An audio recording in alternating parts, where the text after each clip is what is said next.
Hello, anybody who might show up to listen. As I say in the description, I probably won't keep this stream after I'm done with it. This is mainly, I don't know, catharsis, venting a little bit, mild venting. Nothing is wrong per se. Plus the fact that I'm not, I'm not really that big a fan of like using a channel or a video or something to sort of do a life blog type thing and talk about whatever's going on behind the scenes of whatever I'm doing with my channel. I think I do enough of that sidewise on Lords of the Night. But for whatever reason, something happened today that sort of underscored something that I've been experiencing for off and on for about the last maybe year or so, in regards to my channel at least, if not in general. And that is, as the title might suggest, a creative frustration. For those of you who are longtime viewers, you know that I'm an English major, or I was, I suppose. Once you've got it, you're kind of done. I've always had a very active imagination. I've always been very fond of storytelling.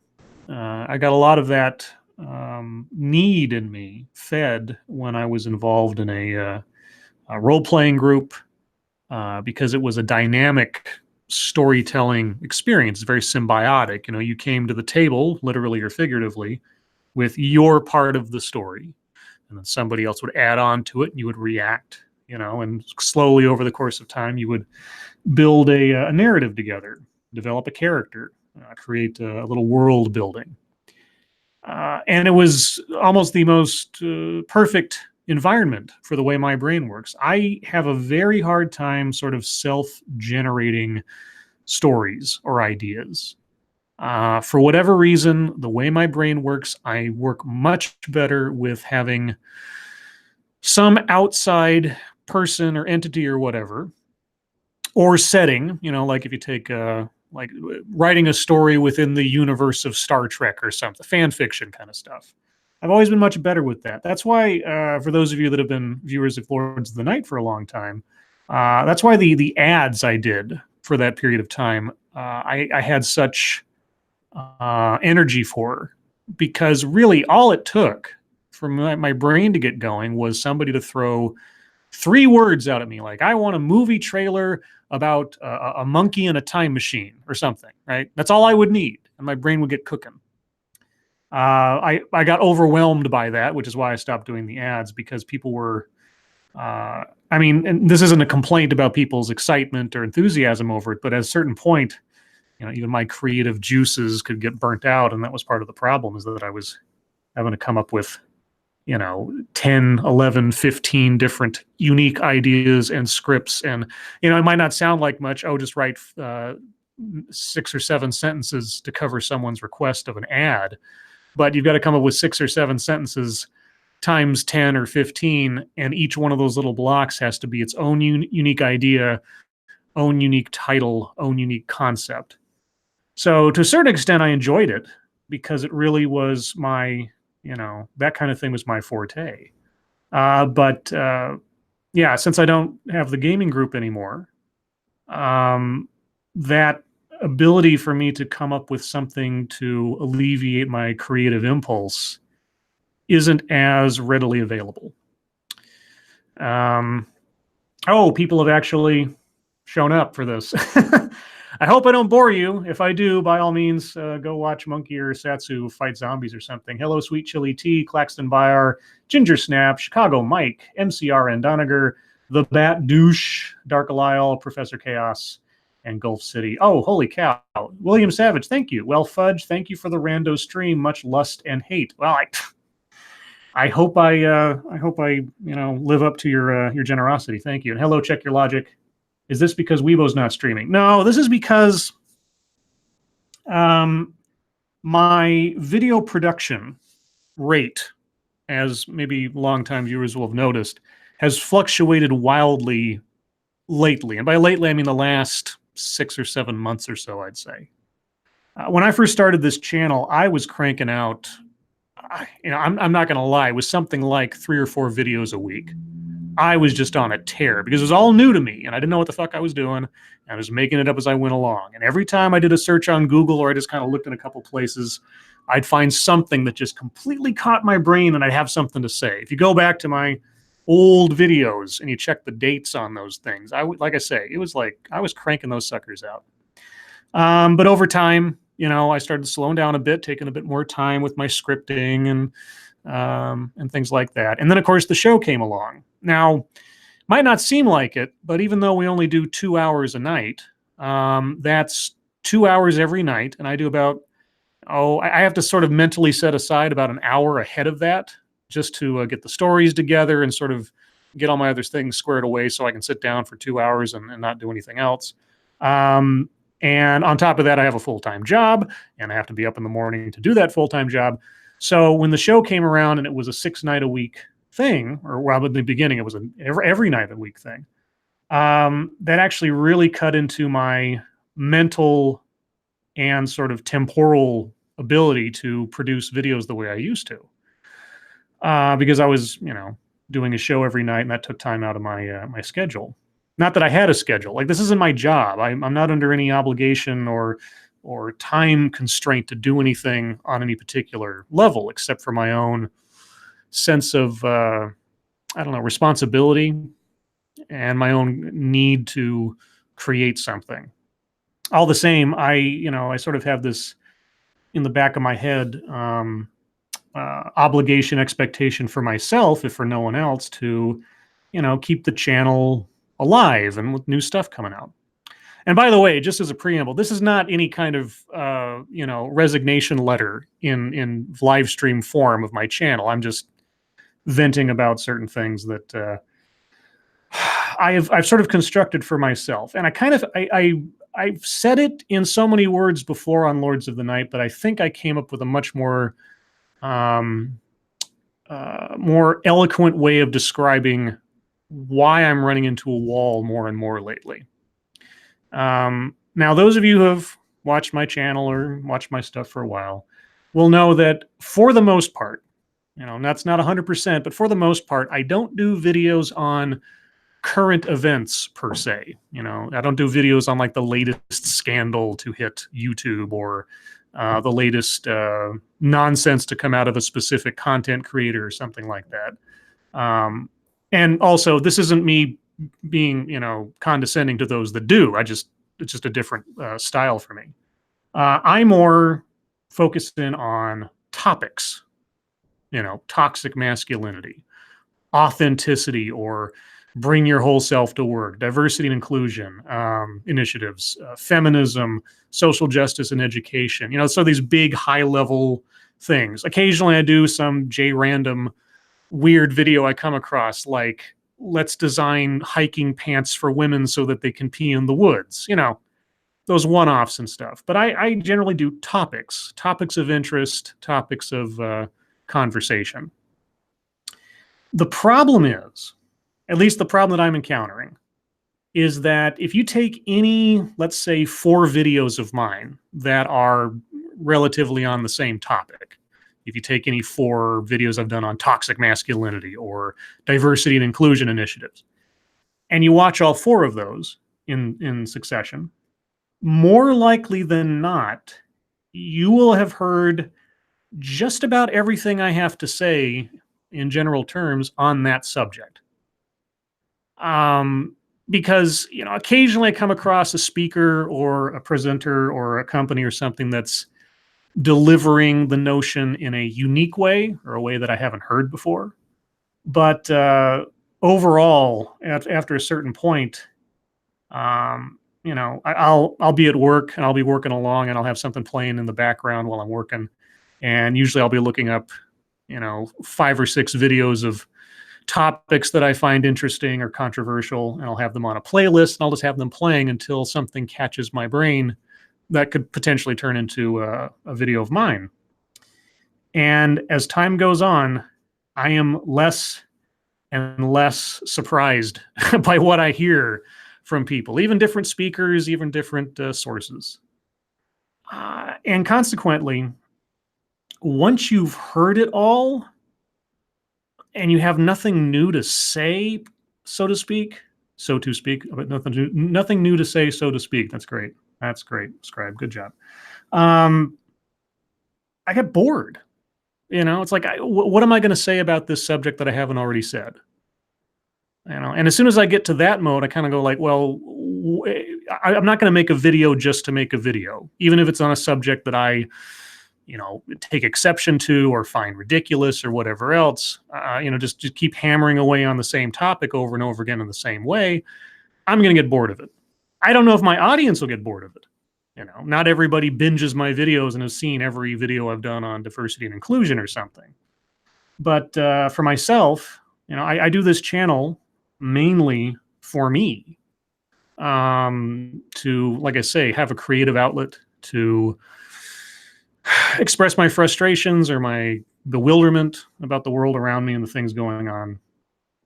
But at the same time, how many times can you beat the dead horse, so to speak? So that's what I'm kind of running into lately, is that I've kind of said everything I have to say in most instances about most topics. Now, again, once in a while I'll come across some speaker that says something completely out of left field. Christopher Hitchens, who I take a lot of inspiration from, even if I don't agree with everything he ever did or said.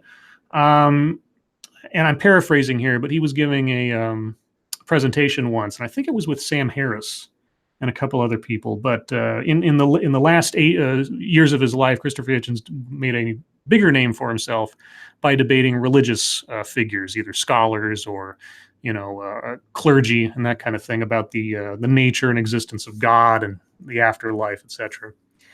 And Hitchens said something that always stuck with me. He said, if it was just me on a stage telling you about my outlook on the supernatural, it'd get pretty boring, because our or his position as a anti-theist, that's how he categorized himself, doesn't really change. His arguments stay pretty much the same, because in the absence of proof, there's not much else to say except show me the proof. But the thing that kept him going was when it came to the religious, who are trying to use ancient scriptures to continue to try to prove something that they couldn't really prove. He said, you never know what they're going to say next. And that's what kept it interesting. And to a certain extent, the same is true for some of the social issues and ideologies that are always floating around the world, regardless of what side of the political spectrum they're on, is that if you got somebody who's a dyed-in-the-wool zealot trying to prove something to you, you never know what they're going to say next. Once the old arguments about trying to prove their point get old or disproven or boring, that's why I see all these presenters trying to become the next Robin DiAngelo. If you don't know who Robin DiAngelo is, she's a academic, I use that quotation marks, who came up with the phrase and the concept and an accompanying book called White Fragility. And you'll see people on TEDx and Google Talks and stuff trying to come up with their own catchphrase or catchphrase concept that they can then market. The couple that come to mind have been diversity debt. I've seen a couple people trying to pitch diversity debt in explaining or trying to explain how companies are suffering, their bottom lines are suffering as a result of not having a diverse workforce. I've done a couple of, at least one video on that specifically, and I've heard the phrase elsewhere. It hasn't really picked up steam. The other one was relatively recently, I did a TEDx talk where a guy was pitching the concept of white immunity, which, as far as I could tell, was functionally no different than white privilege. But I think he was trying to, sell his concept, maybe write a book about it, that kind of thing. So you never know what they're going to say next. But then at a certain point, it's like, well, they start repeating themselves. So what do you do if you're someone who is just commenting on or criticizing or critiquing? I don't know. How many different ways can I give my opinion on feminism or toxic masculinity or white privilege or diversity and inclusion initiatives? I don't know. So, but then, I'll have that same thought, and then like in the last a week or so ago, I came out with like 2 or 3 videos in a sprint because 3 different things caught my eye. So, you know, I'm sort of thinking back to the fervor and passion I had to produce when I first started the channel, and gradually, and maybe expectantly, given what I do, it's slowed down a bit, you know, because like I say, I'm not doing current events. I'm not taking on drama or controversy so much as I am topics. But anyway, there's a lot of people here. Honestly, given the title and everything else, 54 people watching. Well, let me at least give you guys some time here. I'll go over to the chat real quick. Hello, Will McGrath, Circus Zero, Ryan Walters, Quinn the Cultist, Seamus, Gulf City Peterbilt, Cynical Lindsay, hello, Angela Ariaga, hello, Dark Alisle, Gulf City Johnny Blaze, the gayest person on YouTube, hey guys, Skelegelator, if I'm saying that correctly, Functional, hello, Duck Dog, hello, Devil Fruit Zero, Tall Person, Way to the Twilight, Colleen Bernier, hello. Okay, let me scroll up and actually read some comments. Let's see. Dark says, Scribelight, just have fun. If you aren't having fun with your videos now, step back until you start having fun again. I can't speak for the rest of your fans, but I enjoy your videos. I enjoy the videos you had fun making. Your joy comes through regardless of the topic or the speaker. Cynical Lindsay says, I agree with Dark Alisle says, I can definitely understand the creative slump. Johnny Blaze says, it's just like Instagram and Snapchat. All those cheeks start looking the same. Yeah, and like I say, this isn't. I don't mean this to be like some kind of dour message of like, oh, I'm going to take a break or whatever.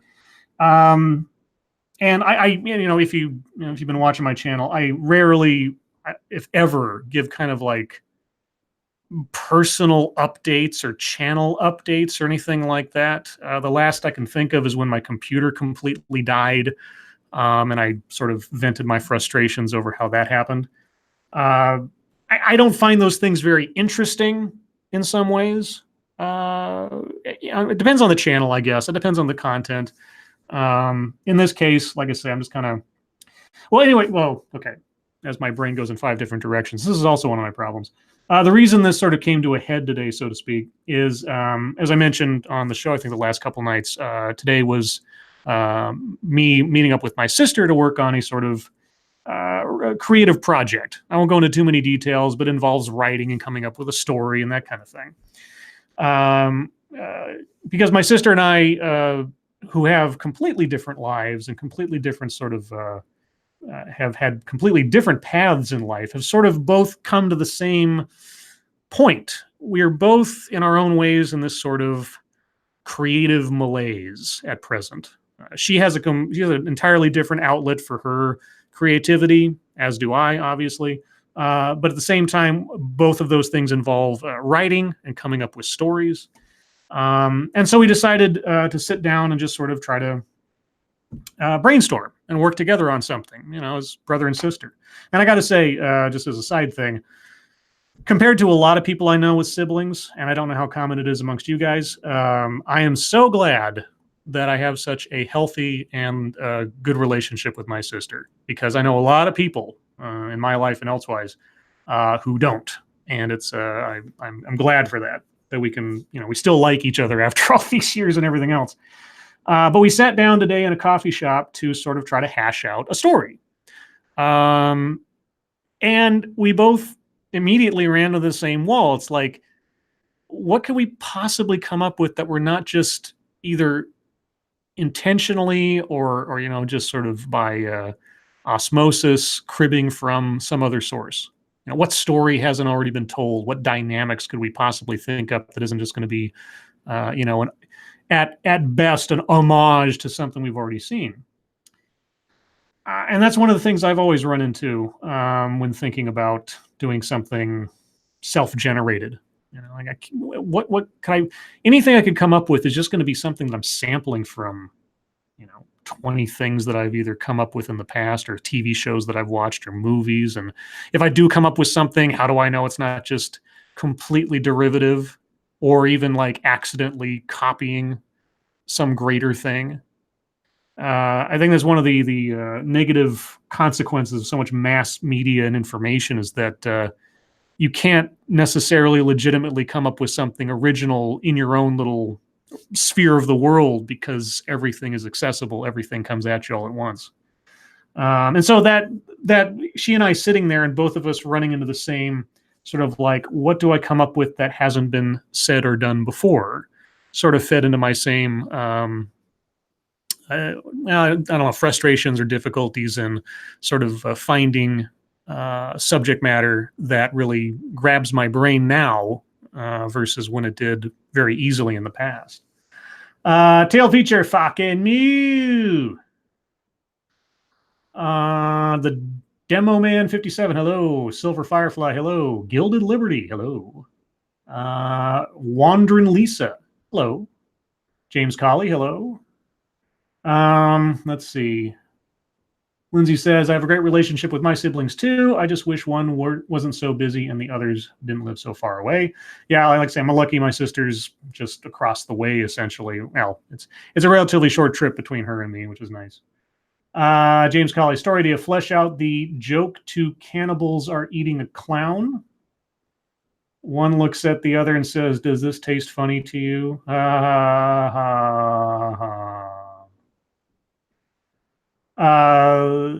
Okay, sure. Why not? Okay, so somebody throws that. I'll use that as a bouncing board so you can take a look inside my brain. Somebody says something like that. Okay, two cannibals eating a clown. Let's set that as the scene. What do you talk about first? What do you think about? Well, how did the clown get in this situation? You know, what kind of clown are we talking about here?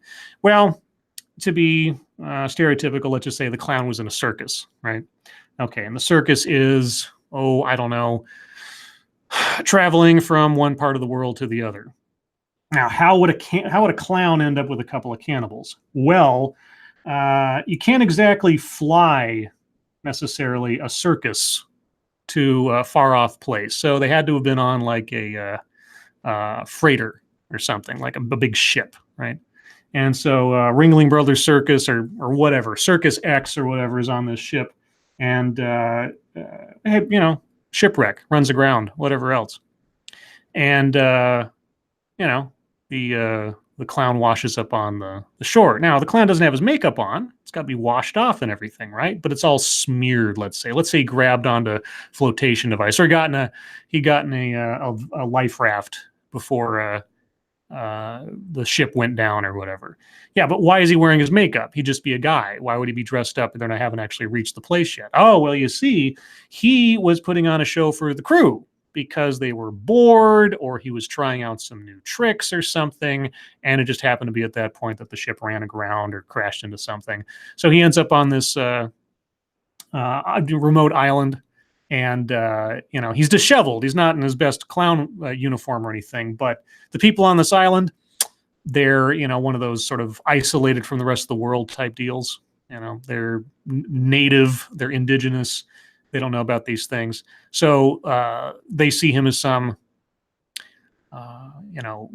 alien visitor, so to speak. And with his clown makeup and everything on, he looks like some kind of demon, maybe, or perhaps the way that he looks resembles some godlike figure of theirs. And at first, they treat him as though he's some kind of a visiting deity. Think, C-3PO in Return of the Jedi when they end up in the Ewok village. But in short order, they discover that no, this is a mortal man, especially when the makeup starts running off. And so they decide to eat him, if nothing else, to absorb his power, because maybe he's not a god, maybe he's a messenger of a god, or maybe he's a trickster from the trickster god. And so we're going to show the trickster god what we know and pay him back by, eating his servant. Yeah, so that's where my brain goes. Right? Now, see, save for James Colley just throwing that silly idea out there, would that have ever occurred to me otherwise? No, of course not. That chain of events, the possible stories or characters you have leading up to all that, no, not at all. That's my problem. I can't self-generate. I could go through 17 different contingencies based on a one sentence idea, and come up with all those things as concepts or whatever else. And then if I could actually sit down and focus long enough, maybe I could write out a script or a short story or something. But I'd really have to be focused on it. I'd really have to have the attention span for it. Skelegelator, ever considered hallucinogens? Yeah, I'm not. It took me 27 years or something to just get to the point of allowing myself to accept the possibility of taking some antidepressants, because I'm not big on altering my brain chemistry all that much. So hallucinogens, yeah, no. I've been fascinated by the idea of having like a controlled psilocybin deal or something, because I've seen like tests done or studies done with that stuff that have seemingly helped a lot of people in some amazing ways. Outside of that, though, no, not really. What else? William Savage, exists in every region, Scribe. You're being incredibly insensitive to those of us who live in the Midwest. What exists in every, what? Well, cannibals? Oh. Okay, William. Well, if that's your thing, I wish to know no more. I don't wish to be a character witness against you should they find bones in your basement. James Colley says, what do you and your sister share in common that you both could contribute to a story? Well, she wanted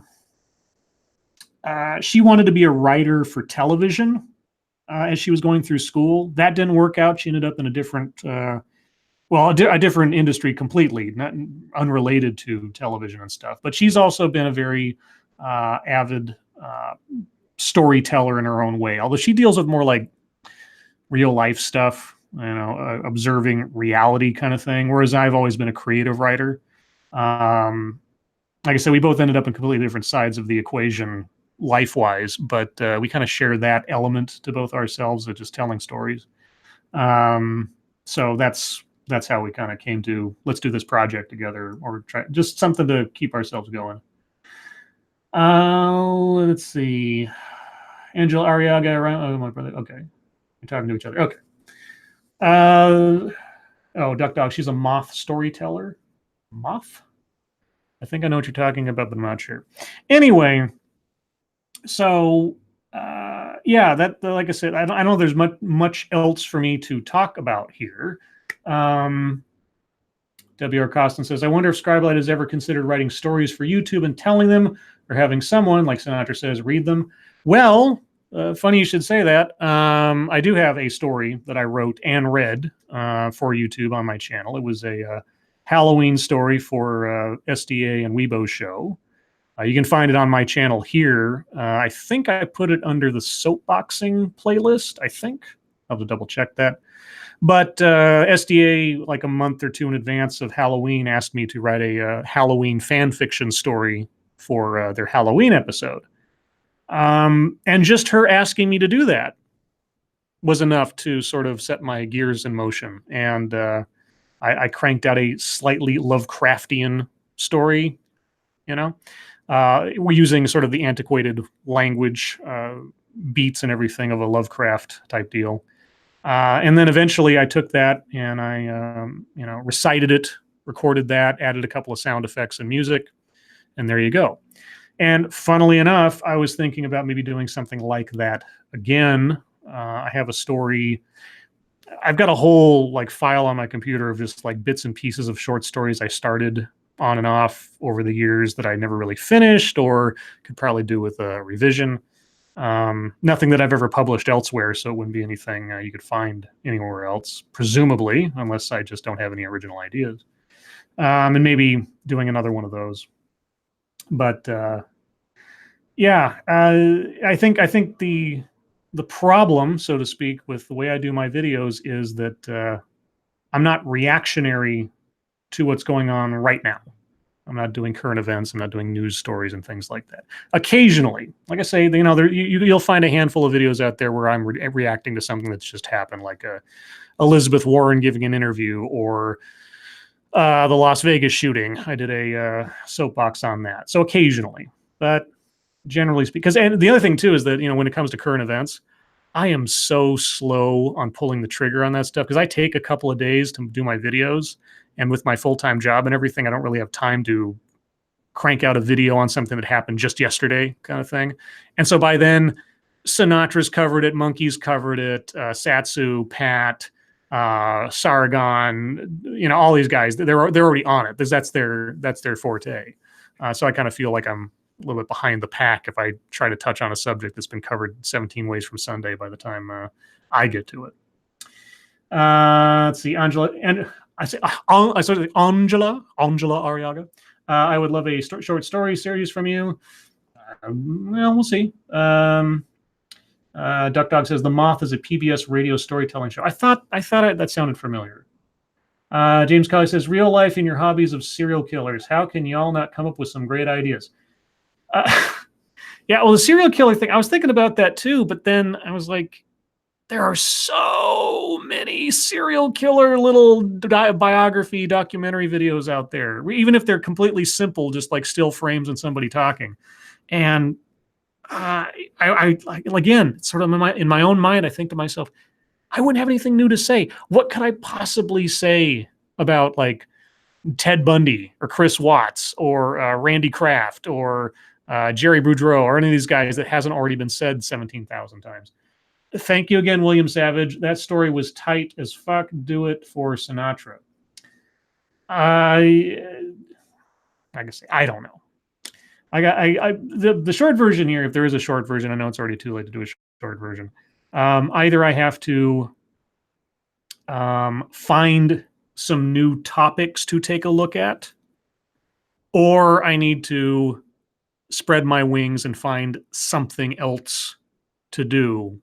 If I'm going to continue, and whether or not that's going to be making videos, I don't know. But just for my own self, because I really do miss the collaborative, symbiotic nature of the role-playing groups I've been involved in the past, whether it was LARP or tabletop. That was just made perfect for me. I get a little bit of input from somebody else. I play off of that, impromptu storytelling, world building, all that stuff. I love that stuff. I was great at it. So yeah, I don't know. That's where I'm at. Ryan Walters, what about the Scribe and Poly Variety Hour? Oh boy. I don't know. Let's see. Duck Dog, Scribe Light, waiting for the facts to come out, you monster. Well, there's also that too. There's also that sort of fear in the back of my head that if I jump too quick, and we've seen that a lot lately, like and I admitted this the other night when that story came out about the two ladies on the bus in London getting attacked. I have to admit, I admitted it then, admit it now.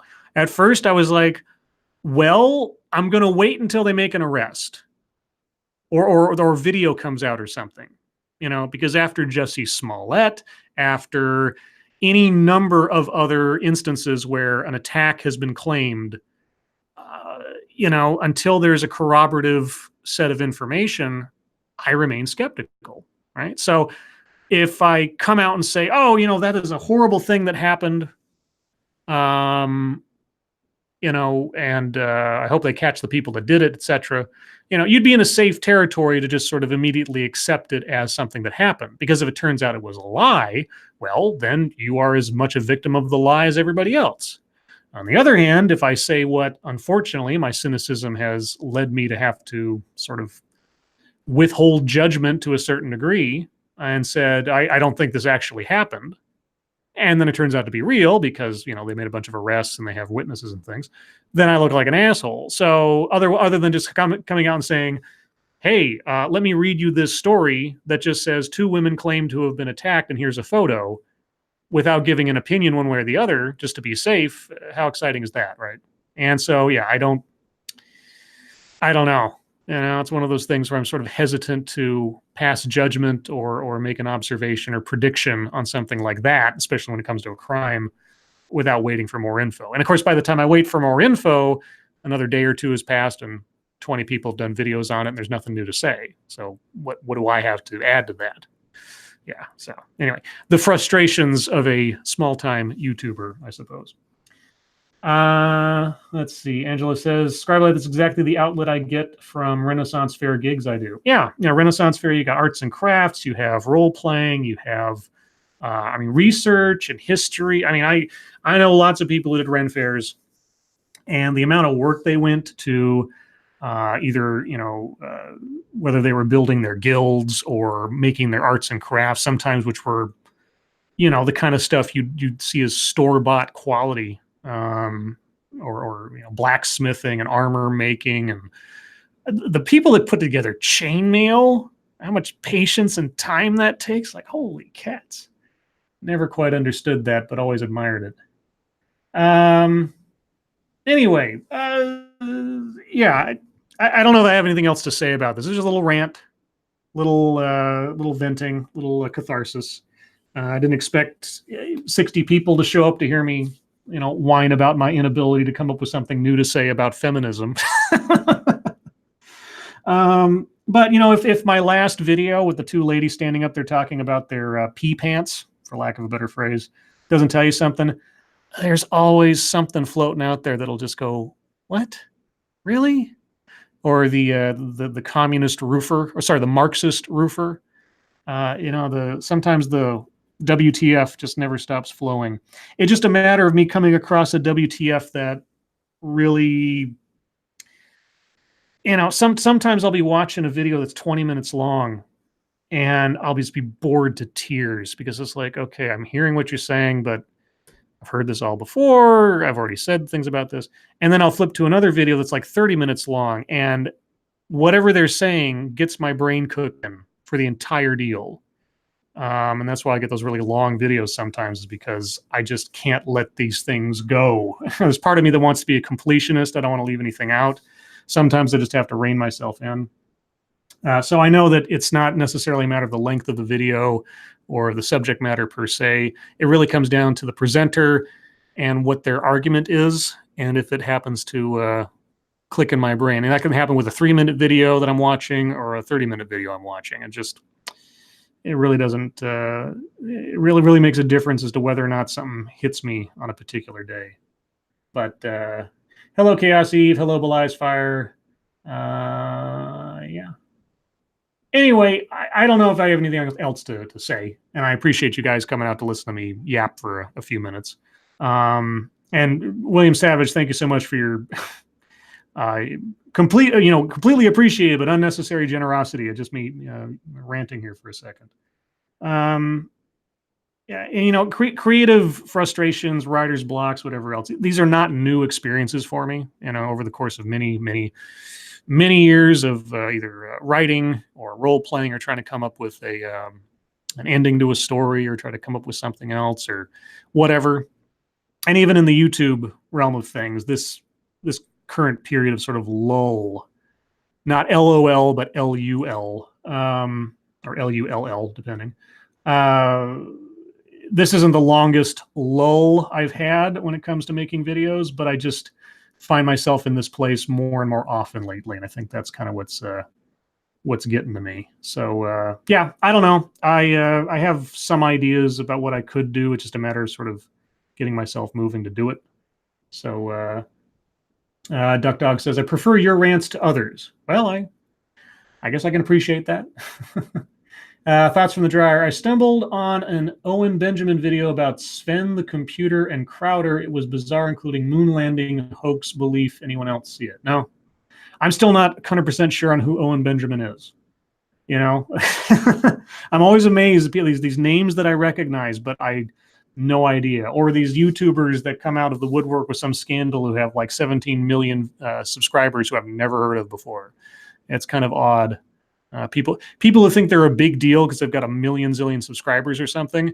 Dollars to donuts, 90% of the population has absolutely no idea who you are, which is why I'm very appreciative that I have so many viewers and subscribers who I recognize by name, and who I appreciate. I mean, like when I started this thing, honestly, and I know this sounds like downplaying or something. I honestly never thought I'd get more than about 10 or 15 people watching my stuff. Seriously, I just like when it hit 20, 30, when Monkey posted my video that one time and I got this sudden boost from like 100 to like 400 or something, I just about I freaked out when I hit 500. I was like, oh my God, that's like more than my graduating class in high school. That doesn't make any sense to me. I couldn't really conceive of it. And it really didn't matter that I'd see channels, with millions or hundreds of thousands of subscribers or something. It's like, I don't care about whatever they're doing. It's like, holy cats, up to 3,000 some odd people now, conceivably. Click that button at some point, said they wanted to check in on what I have to say about something. Boggles my mind. I'm very appreciative of that. And I'm very humbled by it. I hope you guys enjoy the stuff I do. I keep trying, or have the intention of trying to do something a little bit more sophisticated, but sometimes I just, feel like, okay, all I'm doing here is just, pointing out what I don't understand or asking questions about what I don't understand. Because, and I've said this before, honestly, part of the reason for this channel, part of the reason that I do the videos that I do is, and part of the reason that I force myself to watch this stuff, if there's one question I get more than anything else, how do you sit through this stuff, Scribe? Why do you keep subjecting yourself to this stuff? How do you do it? It numbs my brain. How does it not make you crazy? Well, it does. It does numb my brain and it does make me crazy. But underneath it, my intention is to force myself out of a bubble as much as I can. Force myself to listen to viewpoints on the surface that my instant reflex is to say, this is going to be bullshit. And listen to what they have to say, especially people who position themselves as experts in their fields, while we're talking about academics or business leaders and things like that. The people who are actually involved in guiding aspects of our society. No, don't get me wrong. I have done videos on complete fringe, cuckoo clocks before, and several times. Not going to say otherwise, but even they are part of the narratives going on underneath the surface. Because like the stuff you see on the nightly news, the big names that you see talking about this stuff, sometimes I'll do a video on those, but I'm more interested in the stuff that you're not seeing all the time. The people leading business, the trends that are insinuating themselves into education, etc., that aren't big names, that aren't recognizable, but are the ones sort of setting the tone for how things are going to go. And I want to expose myself to that stuff, as difficult as it can be sometimes, because once in a while, and sometimes more often than not, they will say something that, while I don't agree with it, I can see why they're taking that tact on something.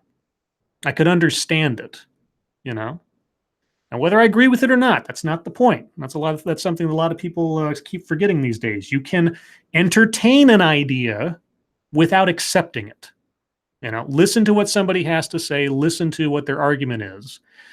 And so a lot of the times when I say got it, when somebody says something, I just say got it. Sometimes I'm being sarcastic. Depends on my tone of voice. Like I'm sort of repeating back to them some ridiculous thing, or I'm just sort of saying, this is the claim they're making.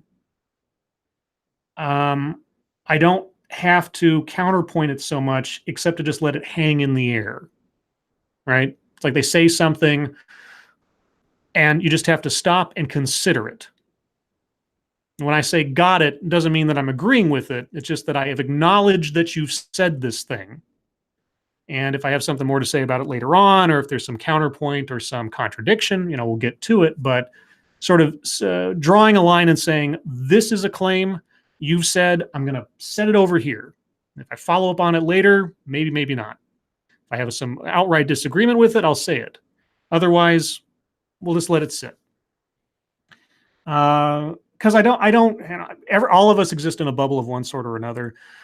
I want to at least make a conscious effort to at least keep a few toes dipped in the waters I might otherwise not be swimming in.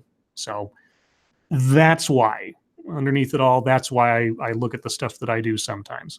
And sometimes it's completely to entertain myself, like the hiking pee pants. Sometimes that's all it is. Okay, I'm going to wrap this up pretty quick here. I don't really have anything else to say, but I'll look at a few of you guys real quick here. Chaos says, hey, Scribelight, if you really want to boost your subs, let's schedule an MMA match. You versus me, fight me IRL. Okay, right. Let's go get, what's her name? LaRussa or whatever her name was. LaRosa. Let's try to get Worski and Tonkasaw together. Sure, I don't know, though. Hitting a girl, not a good look. Thoughts from the dryer. My brain dribbles out of my ear at the people's vids you look at. Well, I hope I at least insulated a little bit. Ryan Walters, Scribe serial killer confirmed. Yeah, no, sorry. Necrosol, I find your content refreshing compared to most of the stuff I watch, Scribelight. Well, I'm flattered. Honestly, as I've said before, I have a very hard time giving myself much credit. It's one of those I don't know, defense mechanisms against arrogance or being full of myself. Sometimes I succeed, sometimes I don't, but it's still there.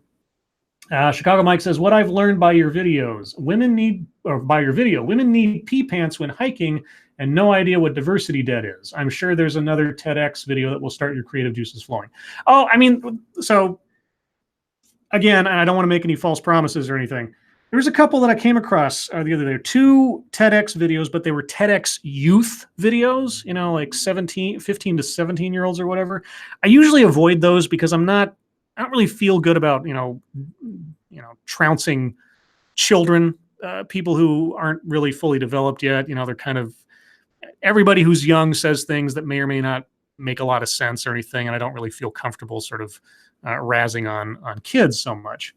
However, these 2 kids each had a presentation that was on the opposite end of a subject. And I was thinking, and the more I watched it, it'd become more difficult, but I was thinking of sort of blending them together because there's one kid who's standing there talking about how he discovered his white privilege, right? And then you've got this other girl who says how she discovered that she's not white. And so you have these 2 kids talking about effectively the same dynamic on opposite ends of the spectrum, but both of them going after how, in the one hand, this kid discovered he was a villain, and this girl discovered that she was a victim.